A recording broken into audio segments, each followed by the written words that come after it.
Hello, boys and girls. It is the 18th of January. It's like +2 outside.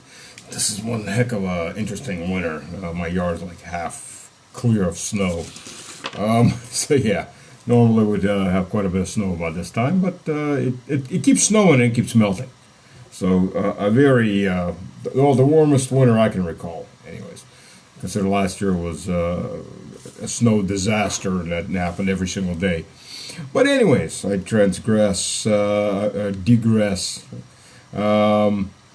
what are we going to talk today about? Well, we're going to talk about Trump and his plan for peace, or rather, more of the same. And we're going to discuss today Russia's corridor of stability and prosperity. That's something I coined, by the way. And hopefully it catches on. And I'll explain why. First of all, Trump. So Trump talks a good game about how we're going to make peace and may have to get to peace and blah, blah, blah about peace. Well, here's the problem, boys and girls. Trump has an option to just go, we didn't start this Ukrainian war by proxy or what have you. We are not the guilty party here. We are ending all support. This war is going to end. We're going to get a conference together, get the two sides talking, and what falls out, falls out. No more money from us. No more American soldiers dying. The ones that have been shit-dipped as mercenaries, but are actually American soldiers in HIMARS getting fried and destroyed, and Patriot systems batteries that are getting wiped out. Those are Americans, or maybe Germans. At the outset, maybe at best it's Ukrainians, it's British or Poles, not Ukrainians. Any of them that got trained up within this time period have all been long dead from the various strikes that have destroyed one battery of Patriots after another battery of Patriots. So that would be the proper thing to do. Trump has done absolutely the opposite of that. And firstly, because Trump is surrounded by neocons. Sure, he didn't take Bolton. He didn't take Pompeo. He just took every other neocon he could find. And he's surrounded by people like Kellogg and others who, when it comes to this stuff, are clueless. Waltz is a prime example of clueless neocons. So what do we get? Before we can force Russia into a compromise, now right there, you've already gone down the wrong road. Because Russia's winning on the battlefield, Russia's winning on the economic front, and Russia's winning on the long fight. That is, Europe is cracking, collapsing, the European Union / NATO, which is basically the same thing. Sorry about it. I've got the cats are in the house because of the cold, so a bit of allergies. So, we've got mass demonstrations in Romania because they've stolen the elections from the people. Voted 63% for Grigorescu. You're going to have the same thing happening in France sooner than later. And it's going to be a flat-out steal in February in Germany, with the banning of the number 2 soon to be number 1 party. And who knows how that's going to roll. And you're going to understand, once a revolution starts in any, especially if it starts, say, in France, it's going to be like flu season. Country by country, it's going to start spreading. Because they're pissed off people all over Europe who's watched their lives collapsed, watched their future get erased, and watched their rights get annulled by the Western autocratic clique that America heads and that Europe subscribes to. So what are we going to look at? Trump has been told they need the big win, right? That'll make Russia come to the negotiating table. A big win. Because we have to have leverage over Russia. Well, the problem is, what leverage do you have? You have no leverage. So you have people like Waltz that go, oh, okay, well, we need to stabilize the front. So Trump's boast of, in 24 hours, the day before I become president, they'll become president, the day after I become president, or the day after, we'll have peace. Well, that's turned into 100 days now, right? And you think, well, that's going to happen after 100 days. Nothing's going to happen after 100 days that he can do anything about. There's nothing America can offer as some kind of leverage on Russia to make Russia come to America's terms. First of all, nobody trusts America. Let's begin with it. And nobody trusts, particularly that well, trusts Trump. They're humoring him when he's saying, oh, we want this, that. And, yeah, sure, we'll listen to you. We'll even talk with you. But we don't trust you. Who's there in Europe that can be trusted? I'll tell you two figures in Europe that can be trusted and are in power right now. There's Orban, and there's Fico. Fico's been an attempted assassination, and now the NATO pocket party are trying to do a vote of no confidence because they want Slovakia to die. They want Slovakia to die under Russian tanks because, hey, that's globalism for you, baby. You all are meat, and you all serve your owners, and the owners say it's time to die. Time to clear up that little bit of overpopulation, and time to go die against the Russians. Well, we make money off of this. That's what your owners are saying. And the vast majority of countries so far are going, oh, okay, sure, I'll send my kiddies and myself off to die. Oh, maybe it won't happen, that's it. Maybe it'll just pass us by. As every day the Western leadership escalates and escalates. And there's already thousands upon thousands of Europeans and Americans they're dead and rotting. And hundreds of Colombians. Apparently Colombians have nothing better to do than to die. Because mercs get a bullet. There's a very few mercs that get taken alive. Usually because they need somebody to talk and they need to do some kind of a show thing. So that lucky little guy gets to live. He'll get 20 years up in somewhere in a penal colony for being a merc, but he'll get to live those 20 years, and maybe he'll even get an exchange. Most mercs just get a controlled shot. Mercs don't get covered by Geneva Convention. Why do you think Ukraine won't give them citizenship? Exactly for that reason. And they don't have to get paid either. You come, you fight, you die, hey, and we save money. When somebody comes to fight for Russia, they get citizenship within normally about 6 months, 8 months. Really, a lot of people get citizenship so they're done with basic training. They all go through basic training. It's the Western lies that people get just tossed on the front. That's actually what Ukraine does. And once they're citizen, because it's against Russian law for non-citizens to fight, to take part in military action on Russian soil. So they get citizenship, and they get all the benefits of any Russian citizen that's signed up. They get everything, just like everyone else. On Ukraine's side, they get dead, and no, they don't get to get any money. And dead men don't spend the money either. Neither will their families ever see that money. That all goes into the pockets of the various commanders, generals, and Zelensky's crew. So there. Anyways, so what does Bolts come out with? Speaking for Trump, and Trump backed this up. We need to stabilize the front. How do we stabilize the front? We start recruiting the 18, 19, 20-year-olds. They haven't been recruited yet. Well, I haven't been press ganged yet. There's plenty of them that have been press ganged. In fact, Russian prisoners have been taken from age 4. Russians have taken prisoners, let me phrase that, from the Ukrainian side from age 14 to 72. But this is going to be official now. And if they're taking officially 18-year-olds, then they're going to be grabbing every 15, 16, 17-year-old they can find. As meat. And if in 100 days you want to stabilize the front, okay. So what are you talking about? You're not talking about basic training, 2, 3, 4 months of some kind of training to some kind of decent training for these kids. You're talking minimal training, if any, and off to the front they go to die in waves to try to stabilize the front, which is only expanding deeper and deeper into Ukraine, or into Russian territories in Ukraine, and it's only going to accelerate.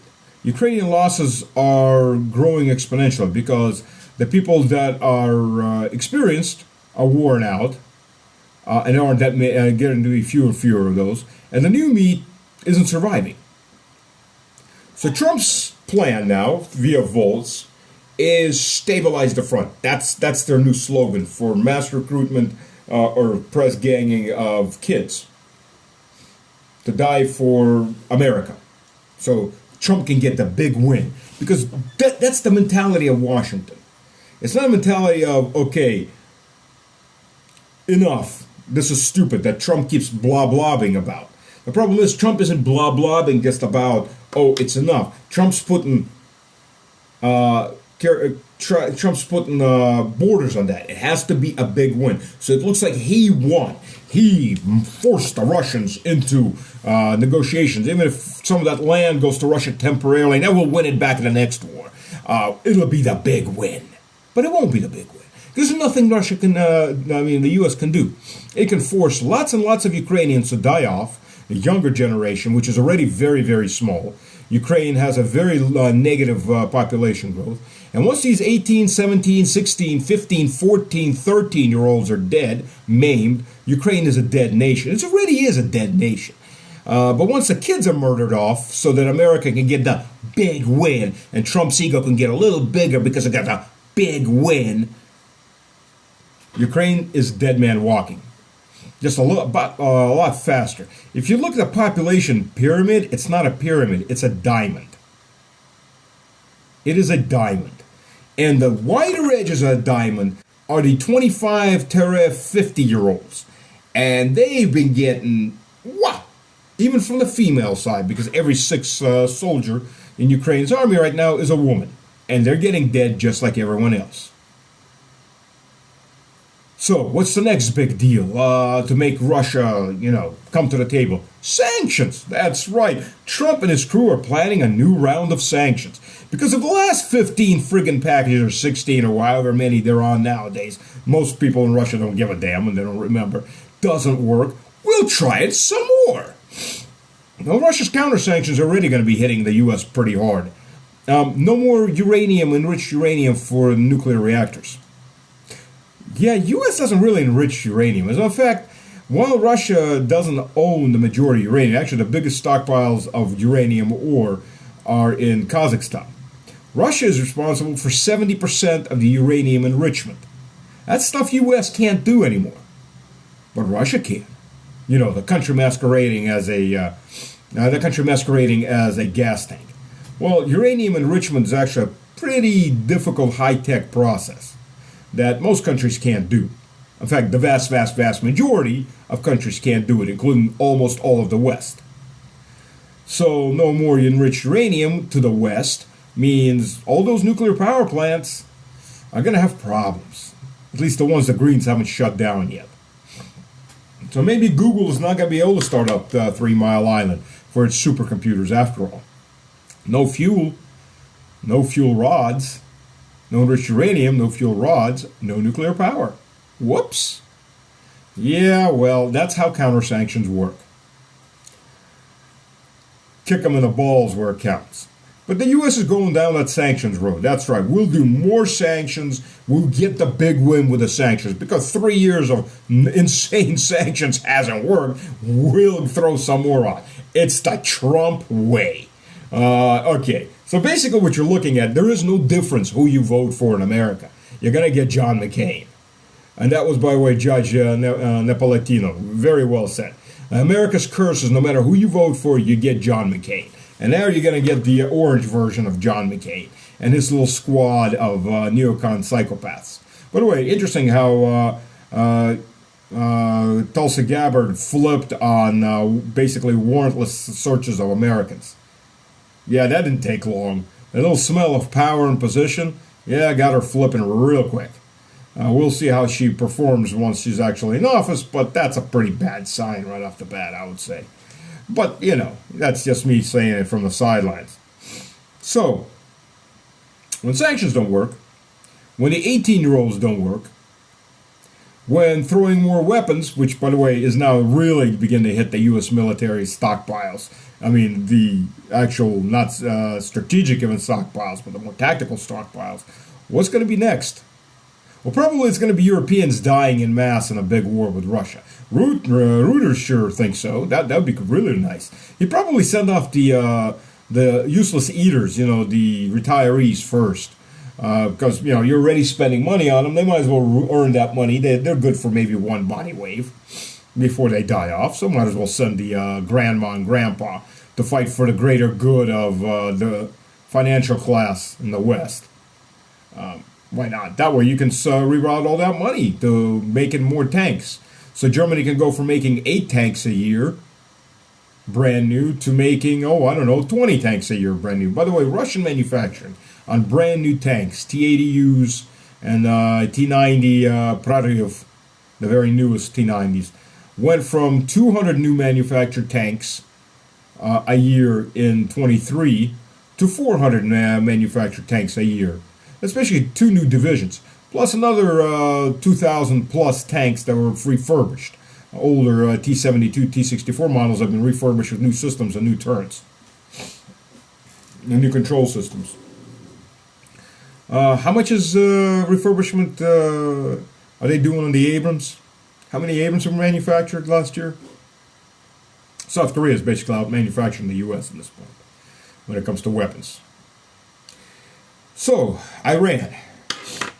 And then we get to the Russian corridor of security and prosperity.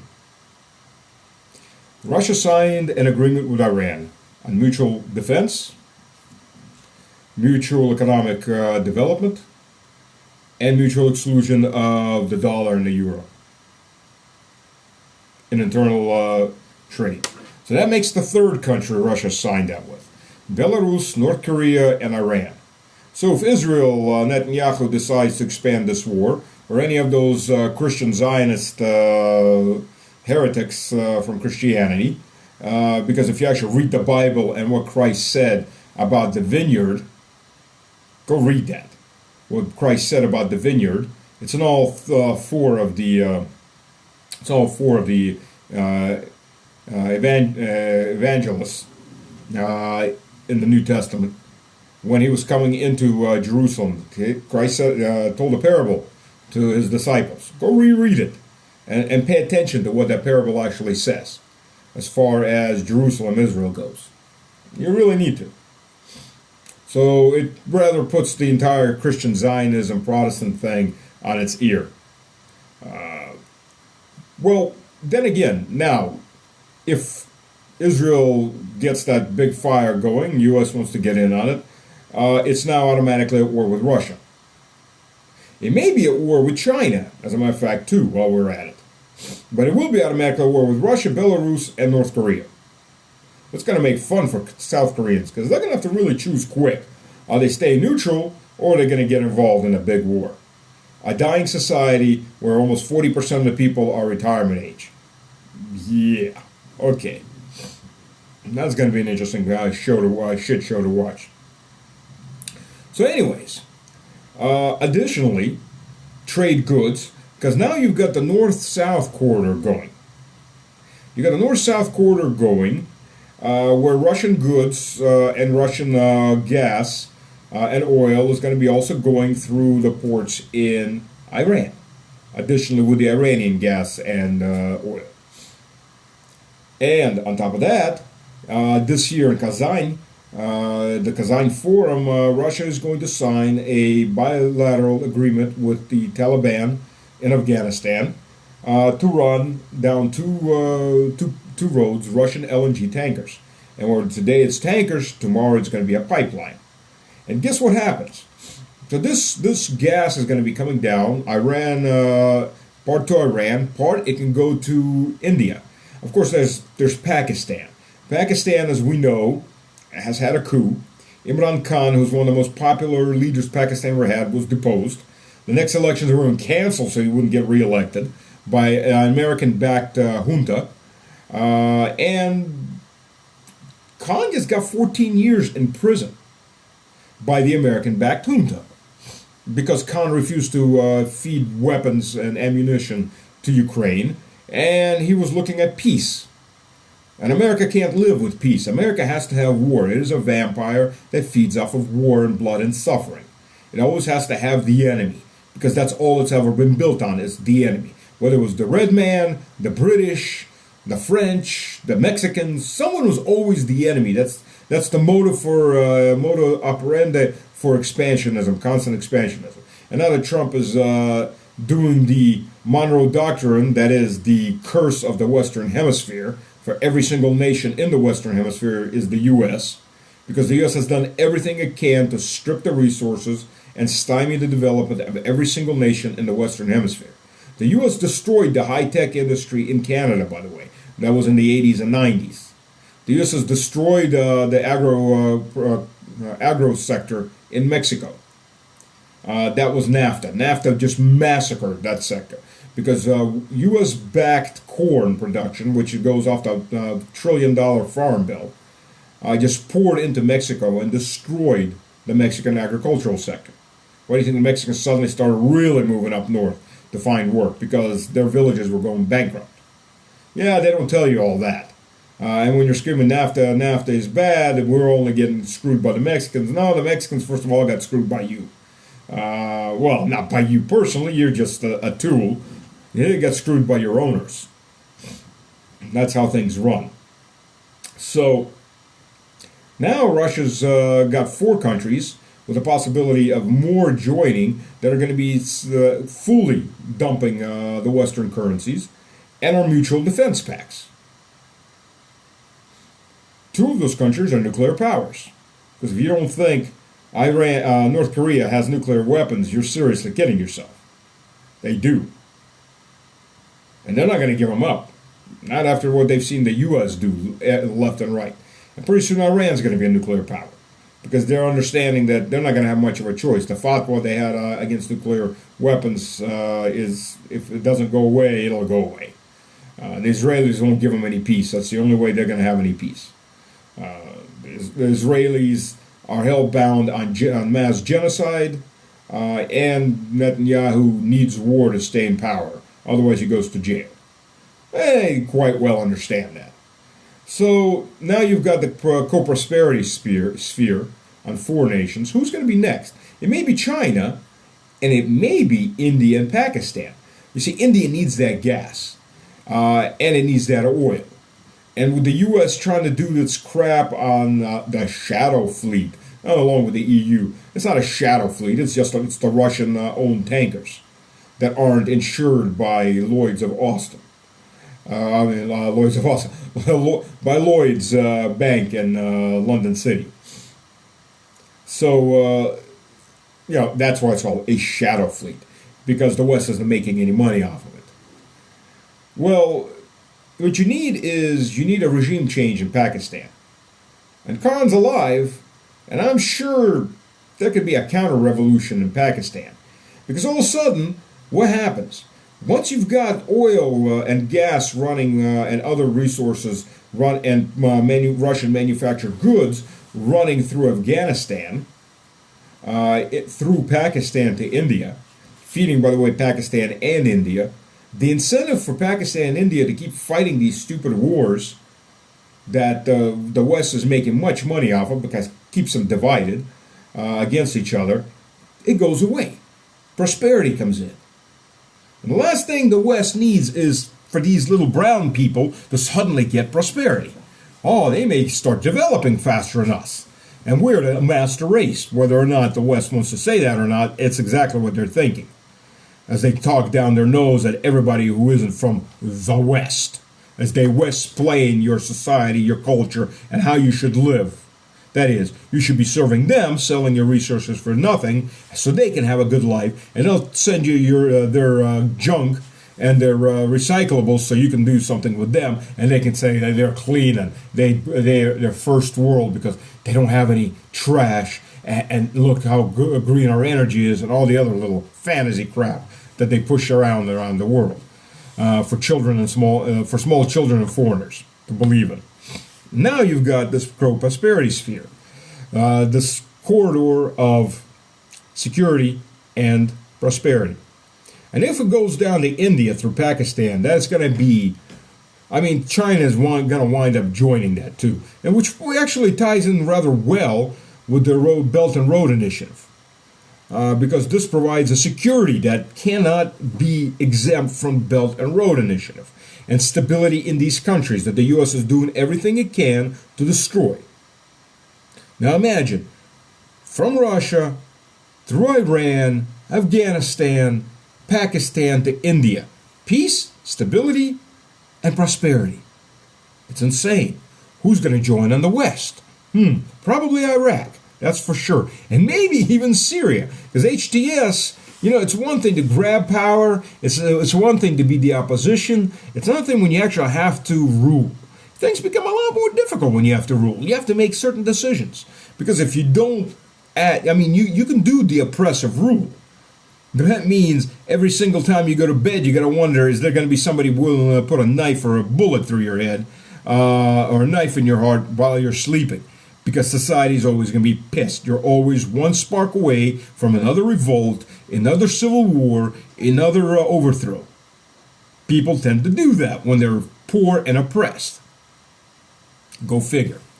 So the Syrian regime, HTS, is going to have to think about what the hell they're going to do. But the Iraqis more than likely will join this once they feel the security. And then who knows which way this will go and how far. You've got Romania that's on the edge of revolution, and this is only going to get worse. The Romanian globalists overplayed their hand totally. Not only did they annul the results of the victory of the first round, 63% vote out of 3 candidates going to Grigorescu, but they said, okay, we'll start new elections, but none of the old candidates can take part. So we'll just shove in a couple new replacement candidates for globalists so you get this feeling that you have a choice, but you don't really have a choice. And Grigorescu is not going to be there anymore. Win-win. Well, the Romanian people don't think so. Last week, or this week, earlier this week, we had 200,000 people just in Bucharest, and every major Romanian city had big demonstrations. There were big demonstrations, 200,000 people for that country. Now, what's going to be the next demonstrations? Or are they going to start shooting people in the streets? Romania still remembers what it's like to get rid of dictatorships. Ceausescu, which they did through revolutions. They'll get rid of they're demanding independence. Independence from the USSR. Independence from the slave mentality of the slave owner mentality of Brussels and the American owners of those slavers.